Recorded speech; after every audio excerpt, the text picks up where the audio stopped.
What if I told you there was a place in this world? A place that makes no sense, has no morality, and that is not the state of Florida. But no, actually in the form of children's events revolving spending a day out with Thomas, which can range from pretty accurate to, Now, I've taken a deep dive into this subject not once but twice now, and believe it or not, I'm still finding reasons to want to cry. But despite of that, we're back once again with a fresh dose of happiness to indulge in. Also, what you guys saw in the intro and are seeing now is what's known as the EDT-15 boiler test, which has been requested by a lot of you for me to talk about, so here's a quick history lesson. Strasbourg, right? You know, the kings of this shit. Not the gods, but the kings, basically. Before this, they had this. And before this, they had another Thomas, right? More or less a test engine. We'll call it a test engine for your guys' sake. So, in making the face, they decided to use flammable material. Yeah, on the front of the boiler of a steam engine. Y'all thought Shed 17 was a fan fiction? Nah, that shit was awareness. And then after that, they moved on to this, and then from this model, they moved on to more presently this model, and you know how it works. Remember this handsome fella right here? Yeah, well, this is Kirklees Light Railway, and, they just couldn't stop here. No, they had to tarnish damn near everybody. I'm talking, yeah, we got Mavis again for some reason. We got Toby.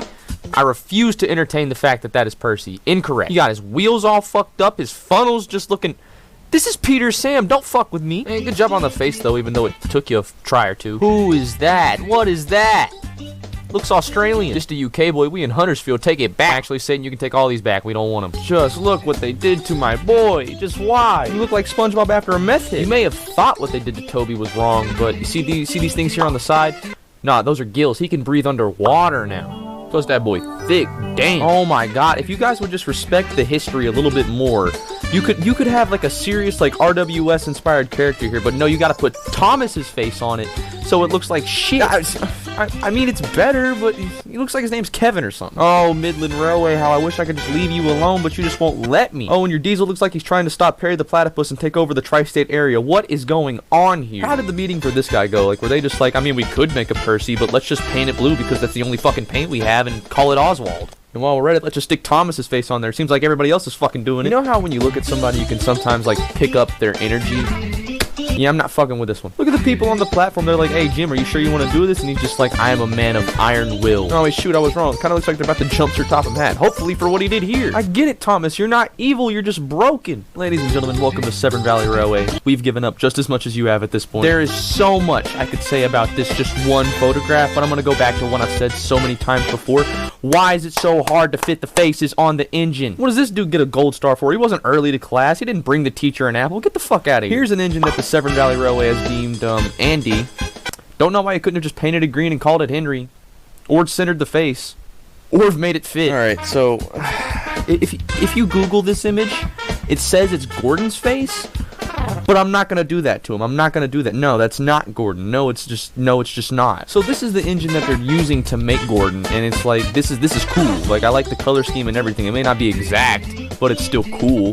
It's not rude or disrespectful to the character that's already established.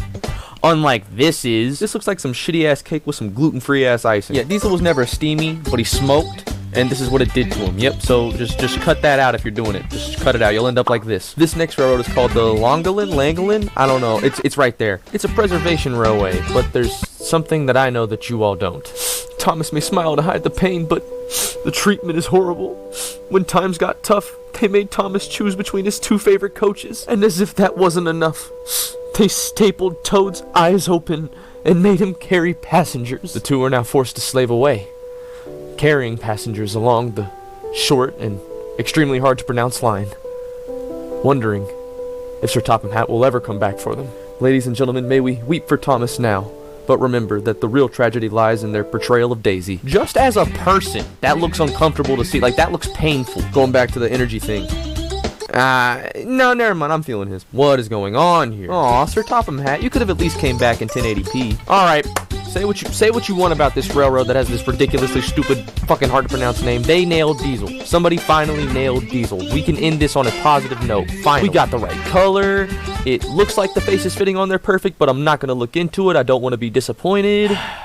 Diesel, I looked into it, but I'm not disappointed with you. I am not disappointed with you, buddy. Thank you guys for all of your support on the last video, pointing me in the right direction on where to look next for this series, and thank you guys for taking another dive into the weird and darker side of Day Out with Thomas with me. Hopefully you guys enjoyed viewing it as much as I enjoyed having to stare at these monsters repeatedly, and hopefully I was able to cover a little bit more of what you guys asked for. Thanks again for watching, and I'll see you guys in the next one.